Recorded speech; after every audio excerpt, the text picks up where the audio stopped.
Aham.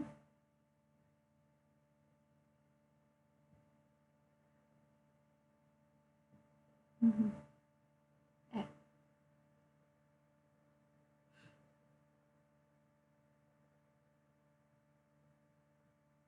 Uhum.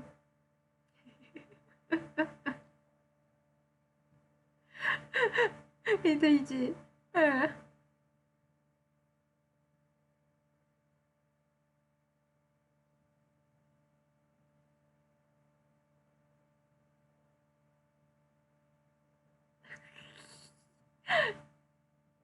Não me aguento mais. Aham.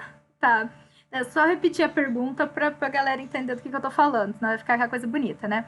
A pergunta é sobre essa amizades no Japão, né? Como que foi meu processo de fazer amizades com a galera e como que é essa coisa da cultura do sozinho, né? De que os japoneses eles fazem, eles não, aí já entra a pergunta e o complemento da resposta, né? A gente tem essa impressão de que os japoneses fazem tudo sozinho, né? Mas não é nem que eles precisam fazer tudo sozinho ou que eles preferem fazer tudo sozinho. É que lá tem uma questão de não tá errado você fazer isso sozinho. Você pode fazer essas coisas sozinho, não tem problema. Aqui é esquisito, né? Você vê uma pessoa indo sozinha, sei lá, num barzinho, vai tomar um drink sozinha, vai num café sozinho, parece esquisito, né? Porque a galera fica, ai, que dó, né? Mas lá não tem problema. Ir no cinema sozinho tá de boa. Gente, eu vou no cinema sozinha direto, então não tem ninguém pra ir comigo, sabe? Ninguém quer ver, ou ninguém quer ver aquele filme, ou ninguém quer ver agora porque tá caro na estreia, ou qualquer outro motivo. Cara, eu vou sozinha. Então, isso eu peguei muitos japoneses, eu não fico. Eu acho que é mais ou menos essa cultura que eles têm. Eles não ficam presos a fazer uma atividade. Ah, não, essas atividades têm que ser feitas em grupo. Que é uma coisa que a gente tem um pouquinho aqui no Brasil, né? Se você vai fazer uma dessas atividades sozinhos, parece que é esquisito. Ou você é um coitado, que não tem amigos, ou você é só esquisito mesmo, né? Lá não. Lá tá de boa. Ok, eu quero fazer isso. Não tem ninguém que tá afim de fazer isso junto de mim agora. Eu vou fazer sozinha. Não tem nenhum problema. Mas sim, eles são mais reservados. Então aí já entra até a minha resposta da questão das amizades. Como você mesma pontuou, ter o time de rock foi um grande facilitador, porque a gente convivia praticamente todos os dias. E a gente tinha treino no gelo 3 vezes na semana. Não, eram 2 dias na semana de treino no gelo, 2 dias na semana de treino físico, né? E mais os campeonatos, mais as viagens. Então, tipo, a gente ficou preso no mesmo quarto por 16 horas, né? Quando a gente foi de trem de Hokkaido até Nikko, né? Então, depois ônibus. Então, quer queira ou não, esse tipo de situação, ou você faz amizade, ou né, desiste, né, da vida. E aí, o que, que acontece? Realmente, não é que eles são difíceis de fazer amizade, é que nós aqui temos uma relação muito superficial com o que a gente chama de amizade. Então você acabou de conhecer a pessoa e é amiga, entendeu? Mas ali 2 semanas, aí não é mais amiga. Ah, não, tô de mal, não é mais meu amigo, não. Ah, não, voltei a ser amiga da fulana. A gente tem uma relação muito volátil de amizades e relações. Então elas se conectam muito fácil e elas se rompem muito fácil. Japão não. Japão, eles são mais aspas difíceis de conectar, mas depois também que essa conexão é feita, ela é super difícil de ser rompida. A pessoa não vai te excluir da vida dela por qualquer motivo, né? Tanto que eu tenho contato com as minhas amigas do Japão até hoje, né? Então, elas me mandaram lembrancinhas. Eu não sei se dá pra ver daqui, deixa eu ver. Aqui, não sei se vocês veem aqui na minha estante. Esse albinho que fica aqui, ele veio depois que eu voltei. Ele veio pelo correio. Que foi quando elas tiveram a graduação, tiveram a cerimônia de graduação.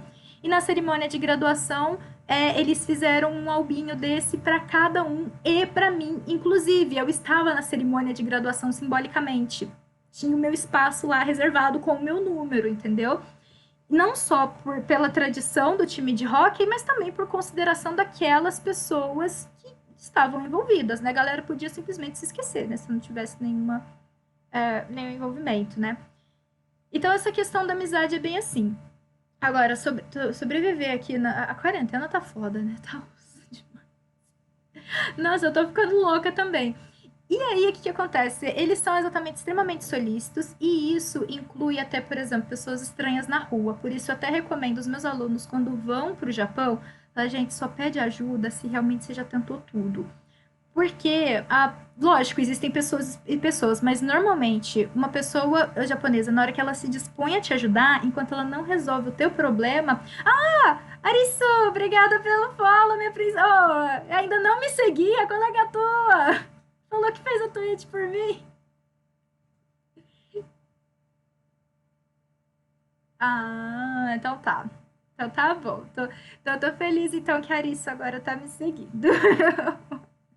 Aí, então, que eu tava falando? De pedir ajuda, exatamente.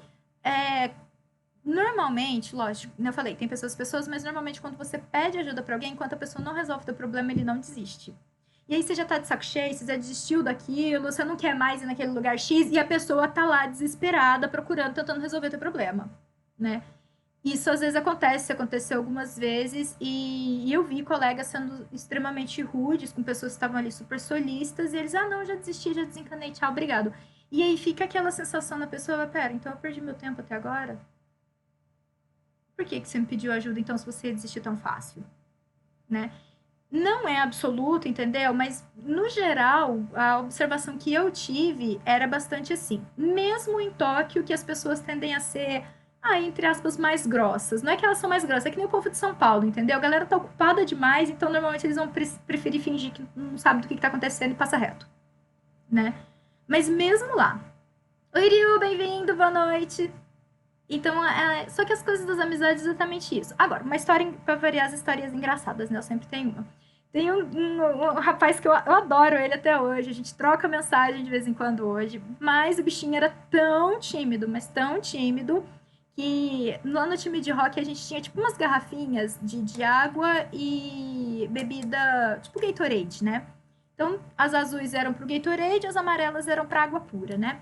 E aí, quando eles paravam o treino, que o técnico ia dar alguma instrução, a gente já jogava as águas para eles poderem ir bebendo. E depois os meninos traziam para a gente de volta no tipo um murinho que tinha, né? Que separava a arquibancada, a pista da parte ali dos reservas. Esse menino, ele entregava, quando era para mim, ele entregava a garrafa assim. De tão tímido que o bicho era. E aí eu fiquei, mas gente, tem uma coisa errada com a minha cara, que esse menino olha pra minha cara. Mas o que que tá acontecendo? E aí e aí ele olhava pra baixo e olhava pra baixo, assim. E foi até que ele começou a olhar, mas assim, até ele começar a olhar na minha cara, foi uns 6 meses, foi metade do meu tempo lá, né? E mesmo as meninas, que eu tinha muito mais contato, que elas me ajudavam muito mais, em parte por meio que também ser um pouco obrigação delas a cuidar das novatas, foi mais ou menos quase 6 meses para a gente, por exemplo, começar a fazer coisas fora do time de hockey, né? Mas aí também, depois que a gente começou a fazer essas coisas fora do time de hockey, já virou meio que tradição, né? E japonês é aquela coisa assim: vamos no cinema essa semana? Vamos. Que dia, que hora? Todo mundo cata a agenda. Todo mundo abre a agenda, tudo junto. Ah, dia tal, tal hora eu posso. Ah, dia tal, tal hora eu não posso. Pode ser tal hora. Ah, eu posso, eu posso, eu posso. Fechou? Fechou. Compromisso. Por isso que yakusoku, a gente aprendeu a palavra, a gente vai aprender daqui a pouco. Yakusoku é promessa, yakusoku é compromisso. Não tem distinção para o japonês entre promessa e compromisso. Então, até o momento de lazer, se é com uma outra pessoa, principalmente, é agendado exatamente porque o tempo da outra pessoa é tão importante quanto o meu. Essa questão da valorização do tempo lá é absoluta. Ah, é que a galera que se acha chique aqui chegar atrasada. A pior ofensa que você vai fazer para um japonês, porque você está falando que o tempo dele vale menos que o seu. Que na verdade aqui também, só que aqui você é meio que obrigado a tolerar os 5 minutos de atraso, senão você que é o chato. Eu sou chata pra um bebel. A galera já sabe. Eu fico irritada, nervosa de ficar de cara de bunda o resto da noite que a pessoa chegou atrasada. Entendeu? Dependendo da situação. Não, eu levanto e vou embora. Dependendo. É muito chato, entendeu? Marco coisa na minha casa, a galera começou a ficar louca, porque eu já cheguei a. Marquei coisa para X horas. Passou 1 hora, ninguém chegou, eu catei o carro e fui embora da minha própria casa. Fui fazer outra coisa. A galera chegou, tocou o pai. Oi, onde você tá? Eu fui. Vim pra minha tia. Ué, mas você não marcou? Marquei 2 horas da tarde. É 3, ninguém apareceu. Eu vim fazer churrasco aqui. Já fiz isso mais de uma vez com um colega pra ver se aprenderam. Depois da segunda, aprenderam. Tem que meter o louco de vez em quando. Então, assim, se tudo der certo, eu vou pro Japão ano que vem. Eu tô vendo como que eu vou fazer pra encontrar toda essa galera, entendeu? Porque tem uma galera que tá em Tóquio, tem uma galera grande que tá fazendo muita questão de me encontrar, entendeu? O filho do meu técnico vai sair de Sapporo pra ir pra Tóquio pra me encontrar. Ele vai fazer uma viagem de, tipo, 1 hora e meia de avião pra poder me encontrar. Então você vê que é difícil fazer amizade? Demanda mais esforço, mais dedicação, mais contato, entendeu? Não é uma coisa que, tipo, ai, pode acontecer? Pode. Eu conheci pessoas aleatórias aí, tipo, e ainda mais a gente que é estrangeiro, tem uma galera lá que tá interessada em conhecer estrangeiro, né? Teve uma pessoa ou outra que eu conheci no meio da rua porque o cara ficou rondando 2 vezes. Eu falei assim: você vai me falar o que você quer ou você vai apanhar? Ele vai, não, é só que você fala inglês? Eu falo. E começa a trocar ideia em inglês. Ah, o que você tá fazendo aqui no Japão? Você tá estudando? Virou conversa. Fiz amizade no meio da rua, fomos passear no Museu do Mangá junto. Eu não lembro nem o nome do cara, pra vocês terem noção. Sumiu, entendeu? A gente trocou line, depois até trocamos um pouco de ideia, mas ele morava lá perto de Kyoto, eu morava em Sapporo. Eu falei, não, mano, não vai virar nem amizade. Eu tenho uma puta dificuldade de coisa online. Contato só online, pra mim, não vira, entendeu? E aí, então, assim, pode ser que talvez outra pessoa que não tivesse tanta dificuldade de ficar só trocando mensagem tivesse feito uma amizade pra sempre com esse cara. Que eu achei na rua. Porque eu tava lendo um livro em Japão, essa cara, a cara de japa, engana super, só que não, né? E, aí, e eu tava lendo um livro de mitologia japonesa, tava sofrendo que nem o pra ler, né? Mas tava. E aí ele quis conversar comigo sobre mitologia japonesa em inglês, que ele achou interessante uma estrangeira. Então, assim, pessoas que têm o mesmo interesse que você vai encontrar. Pode ter certeza. Demonstre, entendeu? Pode demonstrar. O que mais?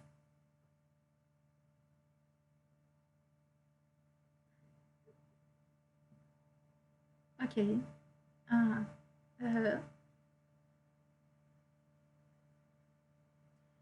Ah, ok. Sobre preconceito e machismo. Uhum.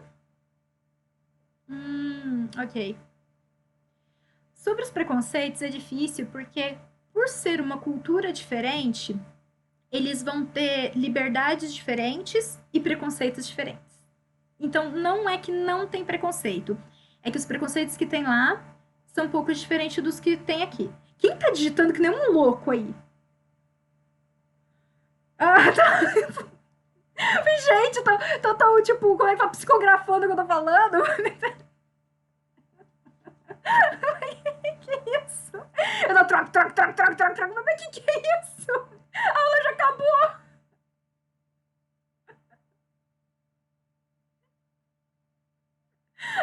Tudo bem, não pode continuar. Ai. Então, ainda falando dos preconceitos, como são duas coisas. Vão ter os preconceitos diferentes, né?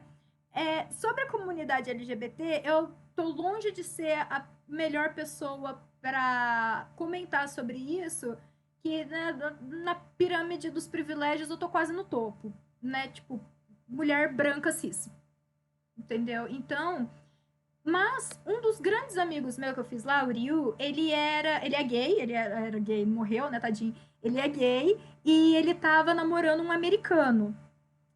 E os dois decidiram se mudar para o Japão, porque eles sentiam que o preconceito no Japão, ele era menos agressivo. Ele é mais é que assim, como os preconceitos se manifestam no Japão, é de um jeito que a gente aqui, principalmente latino-americano, que é meio casca grossa, a gente liga o foda-se e fala, tipo, tá, problema é teu. para eles acabam mexendo com situações psicossociais que geram estresse, às vezes maiores que o nosso, por questão de criação, de contextos culturais, né? A gente é muito casca-grossa, vocês têm noção. A gente, como brasileiro, a gente é muito casca-grossa. Por causa da violência que a gente vive todos os dias, e aí, independentemente até das minorias que sofrem mais violência, mesmo a gente sabe que até mesmo as classes mais privilegiadas sofrem com a violência, então a gente imagina como as minorias sofrem muito mais do que nós, né? Mas mesmo sendo da classe privilegiada, a gente tem uma coraça que eles não têm. Então, assim, da questão da violência, rapidinho, né? Como que a gente vê que é muito engraçado. Tava eu e uma amiga americana andando em Sapporo e a gente super se perdeu. Fomos parar nos bairros, num subúrbio, lá na puta que pariu, perto de uma escola, e tinha 4 molequinho, devia ter uns 16 anos. Né? Mas os moleques hoje comem danoninho, então fica os bichos tudo grande, né? Mesmo para japonês, eles eram meio grandes. Com aquelas caras de que saíram de um mangá de Yakuza. Falei, gente, não é possível. Eu achei que isso era coisa só de mangá. Eu não achei que isso existia. Aquelas carinhas de encrenqueiro mesmo, que era no briga, né? Eu do Brasil, a menina criada em Manhattan. A outra americana de Nova York. E aí eles encararam assim a gente, e é muito engraçado, porque como a gente tem muito cara de estrangeiro e a gente é maior, né? Eu era mais gordinha ainda, e ela é mais alta que eu, mais encorpada também. A gente assusta. É muito legal porque a gente assusta muito eles. E aí eles começaram a falar umas bostas e a minha amiga entendeu, porque ela tinha um japonês melhor do que o meu, né? E ela falou assim, eles estão falando umas bostas pra gente. E aí eu virei pra eles e comecei a gritar em inglês. Qual é? Vocês querem brigar? Vem brigar porque eu sou do Brasil. E a minha amiga começou a falar começou a falar inglês também naquele sotaque americano, fingindo que é do gueto. Você viu esses 4 moleques correndo, catando cavaco? 2 menininhas. Você faz assim pra vocês tomam um tiro na cara, mano. Não existe, entendeu? Então, assim, e lógico, gente, contextos e contexto, né? Eu chego em Osaka, não vou fazer isso. É uma coisa que você no Rio de Janeiro, entendeu? A gente faz aqui no interior de Minas, tá tudo bem. Você vai fazer no Rio de Janeiro, você vai se dar mal. Eu tava em Sapporo, mano. Viram notícia? Eu tava em Sapporo. O estrangeiro em Sapporo é o unicórnio, entendeu? Então, tipo, ele já tava assim, caralho, estrangeira, vou mexer com elas. Aí, na hora que quiser, a gente peitou de volta e escorreram.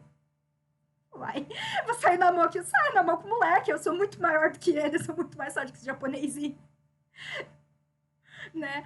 E aí, logicamente, sei lá, se ele soubesse alguma arte marcial decente, mas não tinha cara, não. Então, lógico, riscos, né, gente? Não façam isso, por favor.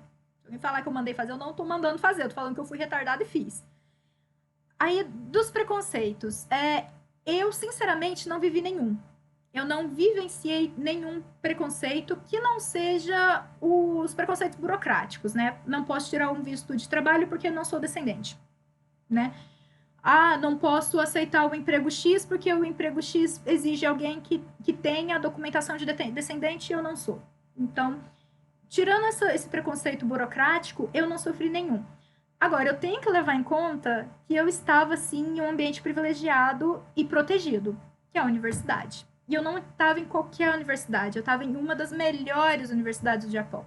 Então, quem entrou ali se matou demais de estudar. Entendeu? É a galera que se matou muito de estudar. E por ser universidades com reconhecimento internacional, era uma galera que tinha uma coisa com prestígio internacional. Né? Você vê que eles tinham muito interesse em conhecer a minha cultura, eles tinham muito interesse de me entender, sabe? Mesmo a galera mais parecia super desinteressada, sempre foram muito, muito respeitosos comigo, muito gentis, né? Então, eu na pele eu nunca vivi. Então, eu vou falar que não existe? Não, porque eu conheço histórias de quem já viveu esse preconceito, né?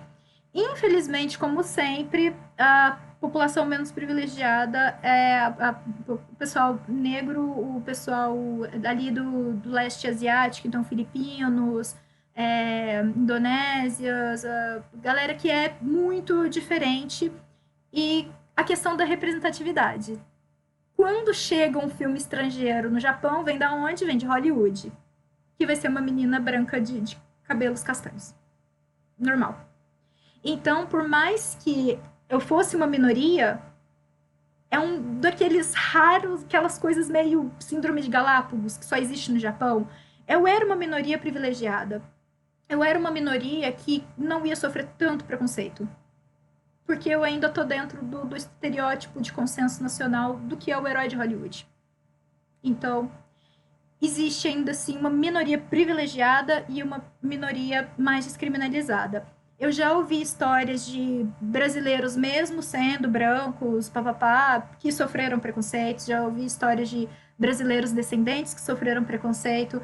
Eu já vi histórias aí de brasileiros que... Hã? Oi? Ah, desculpa. Mas brasileiros pardos, brasileiros negros, chineses, filipinos, outros latino-americanos que sofreram preconceito, sim. Kainan Gabriel, boa noite, bem-vindo! Estamos falando de preconceito no Japão. E que já sofreu esse tipo de preconceito. Normalmente, onde que acontecem esses preconceitos? Para variar, com a população menos instruída. O chão de fábrica. Então, dentro da fábrica pode acontecer. Certos estabelecimentos, principalmente estabelecimentos pequenos, eles têm aquele preconceito de que esse estrangeiro não fala japonês, ok? Eles tendem normalmente o preconceito, muitas das vezes quando ele acontece, ele está vinculado ao não falar japonês, né? Mas tem um amigo negro que fala japonês perfeitamente, sofreu preconceito. Sim, vai ter. Não é uma regra, entendeu? Pessoas estúpidas existem no mundo inteiro, pessoas preconceituosas existem no mundo inteiro. Hoje em dia, como... Assim, isso agora eu tô falando das notícias que eu li, não da experiência que eu vivi. Como essa onda reaça meio que tomou o mundo, o movimento supremacista japonês, ele acabou ganhando um pouquinho mais de força. Mas, assim, eles já eram meio esquisitos, mesmo na época da Segunda Guerra Mundial, imagina agora, então. Aí... então, assim, é um seminário à parte, né? Agora, a questão dos LGBTs ela é interessante, porque, como eu disse, eles têm certas liberdades que nós não temos. Porque também lá, os héteros têm certas restrições que aqui não tem. Então, você andar de mão dada com o seu namorado, você beijar seu namorado na rua, você ficar abraçado com alguém em público, é tabu pra hétero e pra gay. É tabu pra todo mundo. Então, assim, todo mundo é discriminado igual, entendeu? Todo mundo vai receber o mesmo olhar torto.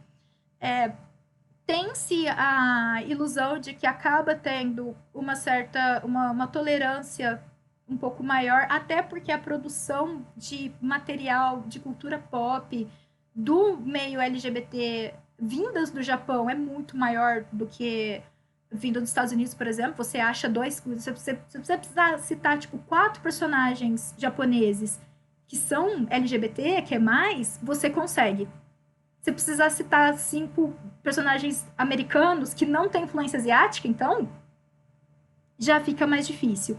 Então é uma cultura que, por causa do movimento do visual kei, que era um movimento que visava mais a androginia, por causa do padrão de beleza japonês. Então, a mulher japonesa, ela já acha o homem muito másculo assustador. Ela não acha ele bonito. São raras as mulheres japonesas que acham aquele homem muito macho, muito cara de machão, bonito. Elas acham eles assustadores. Então, aquele meio andrógeno, aquele estilo japonês que você fica na dúvida se é um homem ou se é uma mulher, aquele é o principal padrão de beleza japonês. Entendeu? Tanto que é tão engraçado. Você vê, por exemplo, tem uma obra que é o Ore Monogatari. Já ouviram falar desse anime? Procurem. Esse anime, ele é hilário, ele é delicioso e ele é um japonês do dia a dia muito gostoso, vocês conseguem até treinar. Na história é um cara muito alto, um puro músculo, muito forte, mais moreno, o Kai não conhece. Mas moreno, que é tipo a criatura mais bondosa do universo. O coração dele é muito maior do que o próprio corpo. E o melhor amigo dele é aquele japonesinho típico, carinha quase de menina, cabelo curtinho, todo delicado, todo franzininho, entendeu? E eles são melhores amigos e vai contar as histórias dele. E a história, o drama dele é exatamente que todas as meninas que o grandão gostava, as meninas gostavam do amigo magricela dele. né? Porque ele é o estereótipo de beleza japonês, ele é o padrão de beleza japonês. A gente vai ter um desvio, lógico, assim como a gente tem um desvio do padrão em várias culturas, né? Mas o cara grandão e musculoso não é o padrão. Então você já tem uma tolerância à androgenia, você tem a tolerância ao crossdresser lá é muito maior, porque desde o kabuki, por exemplo, o kabuki é uma arte que trazia o teatro e todas as personagens femininas eram interpretadas por homem e elas eram interpretadas de uma forma que elas tinham que parecer feminina. Não parecia uma mulher interpretando, não parecia que aquilo era um homem, o cara fazia parecer uma mulher. Então o crossdressing, ele é muito mais aceito, não é uma coisa tão. Não é vista como um tabu, como uma coisa. Pelo contrário, ele é vista como uma arte tradicional, né?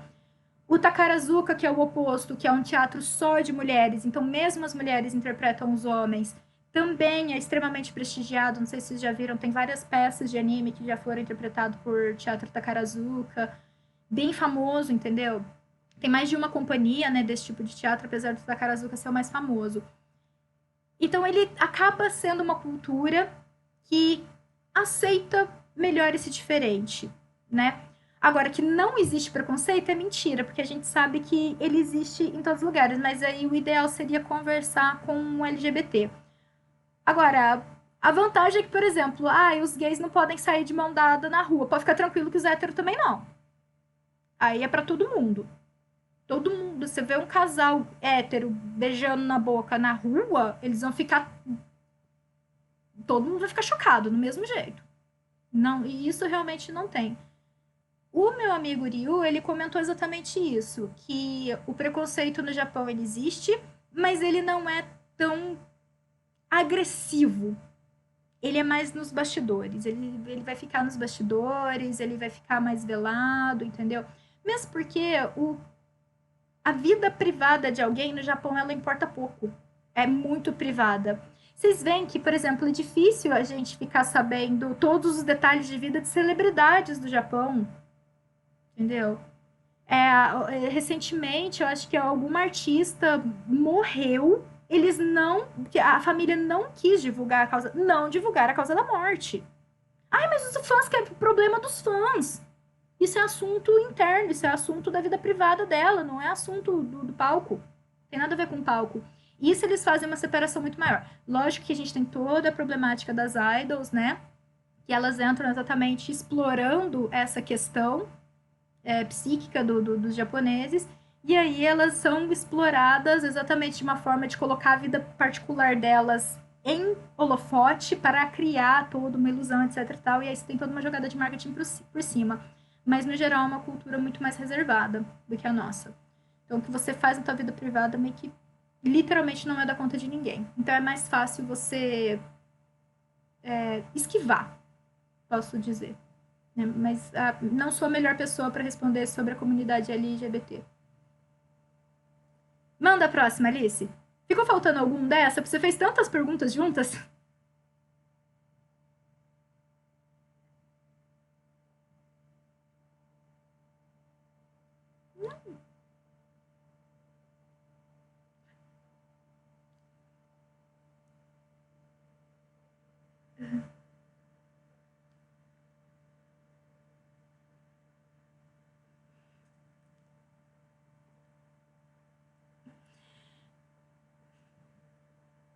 Então, isso é outra coisa que entra até na questão do LGBTQ+, né? Essa relação do masculino e feminino no Japão, ela é diferente. Então, não é tão definido lá, isso é coisa de menino, isso é coisa de menina. Isso vai ser definido em outros patamares, entendeu? Tanto que, por exemplo, você vê em esportes, né? Economia doméstica. Todo mundo tem que saber economia doméstica. Lá todos os meninos sabem lavar, passar e cozinhar. Entendeu? Não é só as meninas que sabem isso, que têm a obrigação de saber isso. Lá a sociedade inteira, pra você ser uma pessoa da sociedade, você tem que saber isso. Então, sobre as roupas, aí entra também um pouco disso. E a moda lá, ela é diferente, né? Teve um colega meu que veio aqui pro Brasil, o colega meu, tipo, na verdade ele veio pra USP ele veio pra Odonto da USP e eu fiz a recepção deles, fui levar eles pra conhecer Ribeirão Preto, essas coisas, né? Fomos dar rolê. E se você visse ele se vestir, o jeito que ele se vestia, você fala assim, esse cara é gay. Por quê? Ele é estiloso. Ele tem estilo, ele sabe combinar roupa, ele combina acessório, entendeu? Você vê, o cara é estiloso. Um cara estiloso aqui no Brasil, o quê? É gay. Porque, nossa, tá, a masculinidade frágil acaba cristal. Nossa, eu vou morrer se eu colocar acessório porque eu vou virar viado, né? Sério, não existe no mundo nada mais frágil que a masculinidade heterossexual. E lá no Japão, essa visão ela é distorcida. Ela não é exatamente porque existe, na verdade, um padrão andrógeno. Então, se você vai abrir os modelos de revista, acho que as minhas revistas estão todas lá embaixo. Você pega uma revista de moda, os modelos são todos mais andrógenos. Eles não têm cara de machão. Eles não têm aquelas caras do Capitão América. Entendeu? Não tem aquela marca masculina de testosterona no sangue. Pelo contrário, quanto menos, melhor. Entendeu?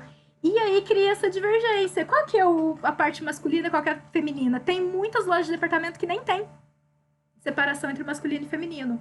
Já vi caras usando saia e eu achei o máximo, entendeu? E caras fazendo combinação com saias e meias saias e calças jeans. E eu ficava assim, nossa.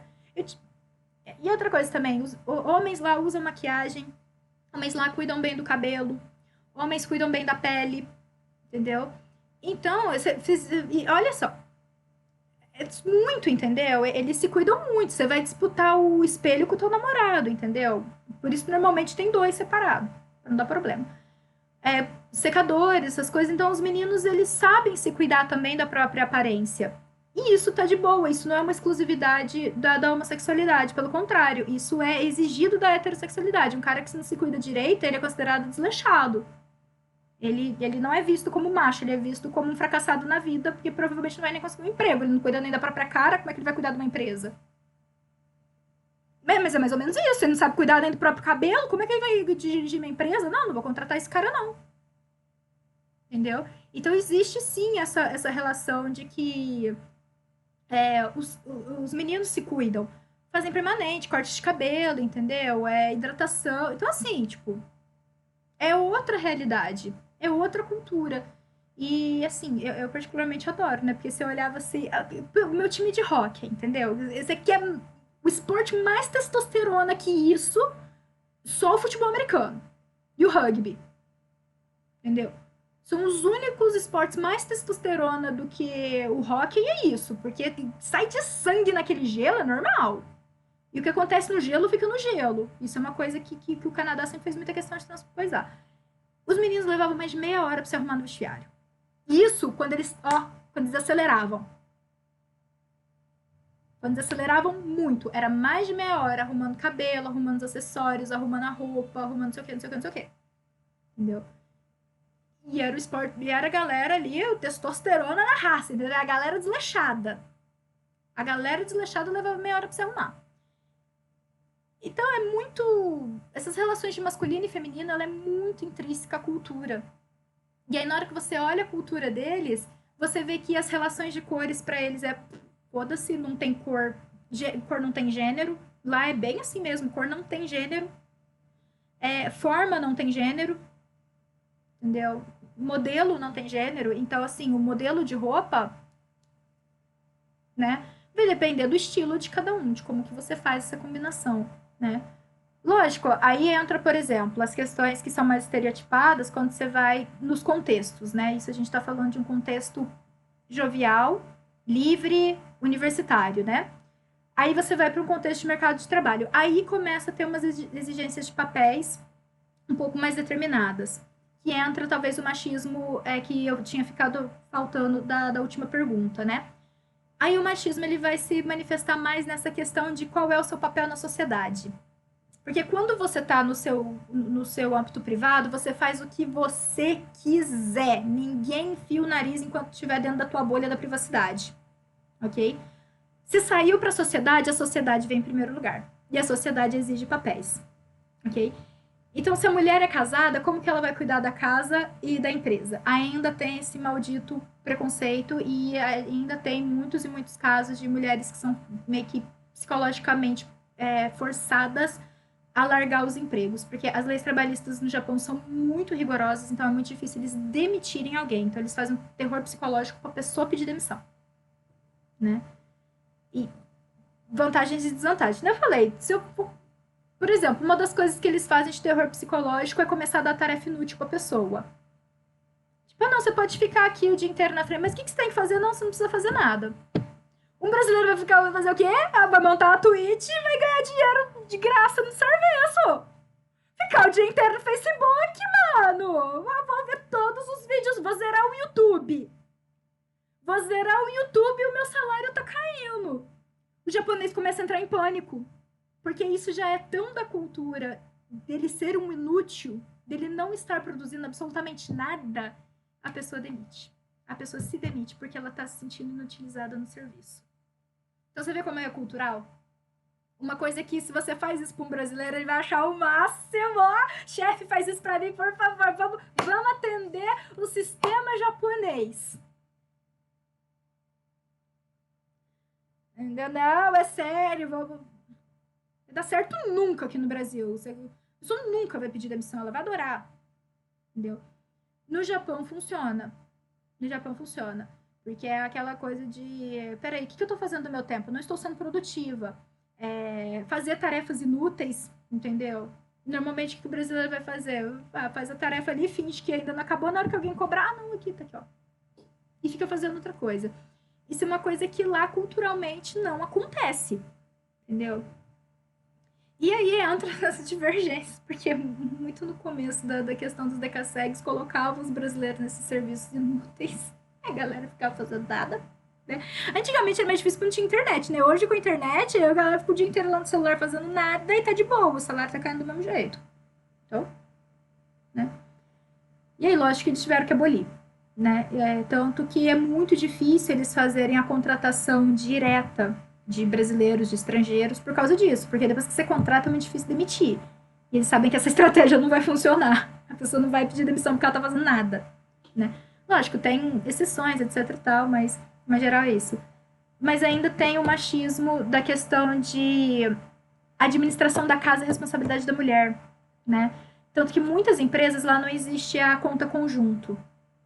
É mais comum é o cara, na hora que ele vai cadastrar a conta para ele receber o salário, é a conta da esposa. O dinheiro vai direto para ela, não passa por ele. Ele ganha uma mesadinha se ela tiver de bom humor. Então, se ele quiser sair para beber com os amigos, ele tem que pedir dinheiro para ela. E aí? Onde é que fica o machismo aí? Ela que administra todas as finanças. Entendeu? Mas você entende que não é o comum? O mais comum realmente aqui é o marido exercer esse controle financeiro por cima da esposa, né? Existem casos lá? Existem, mas é mais raro. É o contrário daqui. Aqui é mais raro a esposa, mesmo ela não sendo a provedora da casa, ela ter o controle financeiro total da casa, né? Lá é comum. Tanto que eu fiz um trabalho... As coisas que eu faço trabalho também. Se vai pro Japão, tem que pesquisar as coisas retardadas, né? Eu fiz um trabalho em host club. Não sei se vocês sabem o que é host club. Alguém sabe, por favor? Não, né? O host club como é que eu ponho isso de uma forma bem delicada? São moços muito bonitos para o entretenimento das mulheres. Eu fiz um trabalho sobre isso. Não, teoricamente, não chega nas vias sexuais, porque é até proibido por contrato, mas a gente sabe que, né, enfim. E o mais comum, o tipo de cliente mais comum que eles tinham eram mulheres casadas com mais de 40 anos que iam durante o expediente do marido. Então, assim, ela tava lá gastando o dinheiro dele com uma companhia mais agradável do que ele. Então, é o oposto daqui, entendeu? Então, quando tem essa coisa da pressão sobre a mulher para ela largar o emprego para assumir o trabalho de casa, porque o trabalho de casa ele é reconhecido como trabalho. Mas não deixa de ser uma forma de violência, não deixa de ser uma forma de preconceito, entendeu? Isso que é importante frisar, entendeu? São preconceitos diferentes, são situações muito diferentes, né? Então, os preconceitos que tem lá são diferentes dos preconceitos que tem aqui. E certos preconceitos que a gente tem aqui, eles não têm lá. Então não é uma equivalência absoluta. É um trabalho antropológico e cultural muito mais abstrato do que simplesmente tem preconceito, não tem preconceito. Ok? E aí vai muito de situação. Hoje em dia tem empresas mais multinacionais que são muito mais tolerantes que isso, com isso. Hoje em dia tem projetos de tentar fazer um desenvolvimento, por exemplo, de creches dentro da empresa voltada para as mulheres. Isso ainda não é muito comum, mas é um projeto que está começando. Uma amiga fez um projeto sobre os pais solteiros no Japão que sofrem muito preconceito porque como o trabalho doméstico é 100% dedicado à mulher, um homem tem que sair mais cedo do trabalho porque precisa buscar uma criança na escola, ele sofre muito preconceito por isso. Então você vê que, né, que são questões diferentes, né? Aqui o cara não tá fazendo mais que obrigação e tá sendo reclamado como herói, né? Mas tudo bem. E lá o cara sofre preconceito por tal, né? É como se. Outra coisa também, esse preconceito masculino da mulher trabalhar fora depois do casamento, ele recai sobre o homem também. Porque, de certa forma, é como se aquele homem não tivesse capacidade de ganhar o suficiente para sustentar a mulher. Ela precisa trabalhar fora porque o homem não é capaz de dar para ela uma qualidade de vida que ela deseja. E não que ela tenha um desejo profissional, entendeu? Então ainda tem esse estereótipo. Então você vê que são muitas nuances, são muitas camadas, exatamente por ser uma cultura muito diferente da nossa. Então ele precisa ser visto muito dentro daquele contexto. Nós, na condições de turista, dificilmente a gente vai sofrer preconceito. Pode ser que sim, pode, principalmente em estabelecimentos pequenos que tem aquele medo de não entender o que está acontecendo, então eles preferem colocar não atendemos estrangeiros. Ok? Pode. A minha veterana do budismo, quando ela foi pro Japão, aconteceu dela entrar num izakaya, né, num barzinho, né, e o dono do bar falar, não estrangeiro, não estrangeiro. Tava vazio. Não tinha uma viva lá dentro. Não estrangeiro. E tocou. E ela é descendente. Ela é mestiça. E o marido dela, o noivo dela, não. O noivo dela é bem brasileirão mesmo. Mas ela era mestiça. Ele não estrangeiro. E enxotou, literalmente enxotou eles do estabelecimento. Né? Então, gente, histórias. Caso a caso. Eu nunca vivi isso na pele, pelo contrário, eu sempre fui muito bem recebida, sabe? Nunca dei esse azar. Mas não é por isso que não existe. Né? Complicado. Dá tempo de mais uma.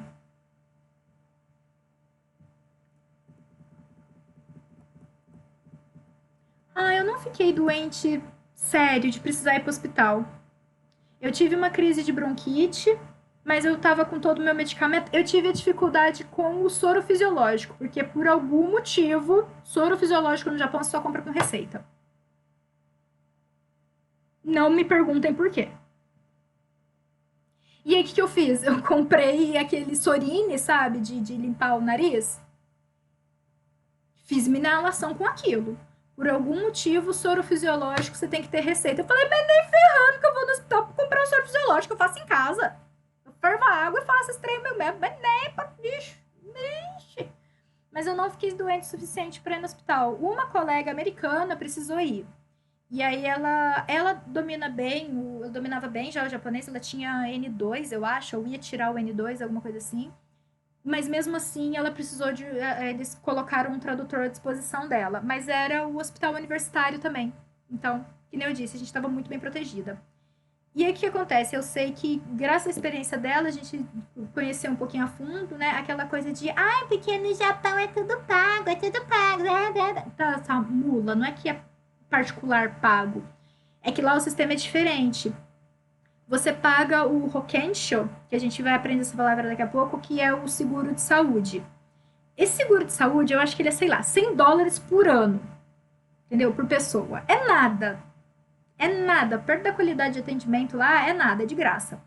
Só que o que acontece? Se você tem esse Hokensho, você vai no hospital, né, precisou, fez atendimento, você paga 100% da sua consulta.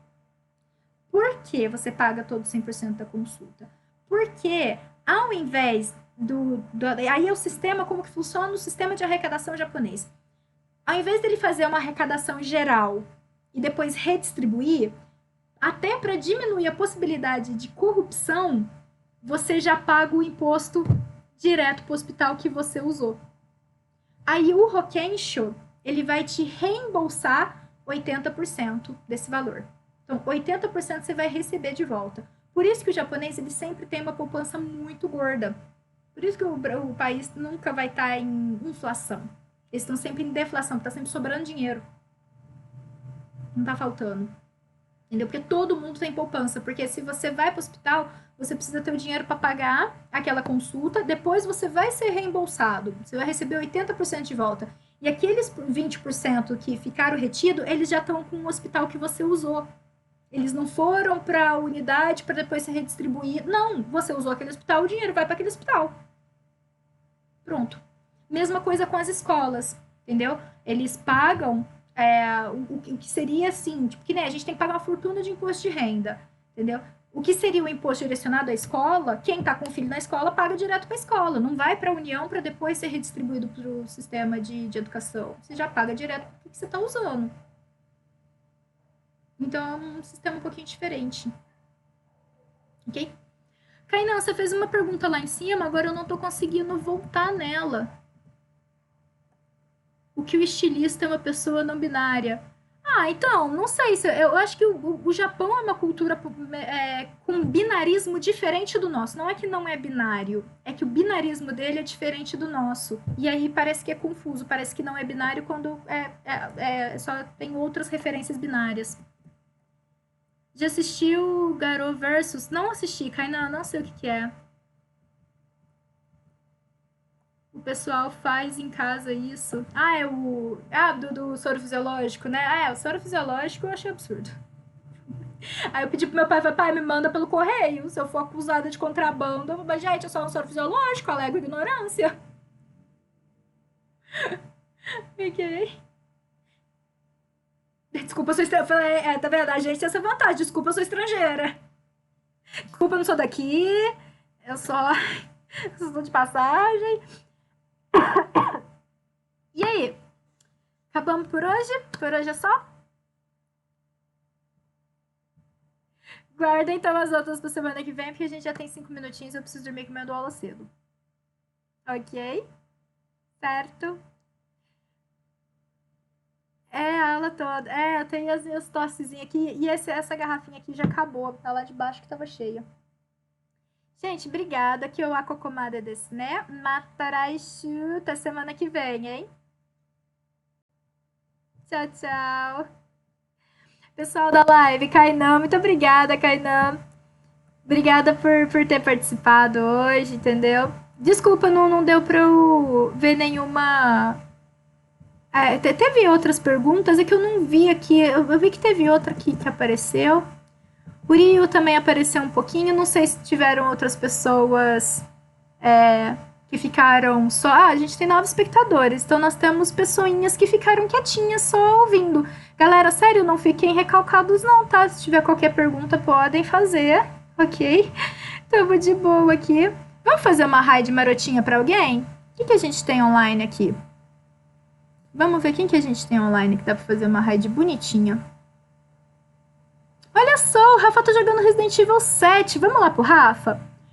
O Rafa é meu mod, gente. O Rafa é nosso moderador super top aqui. Sempre dá uns help muito da hora pra gente.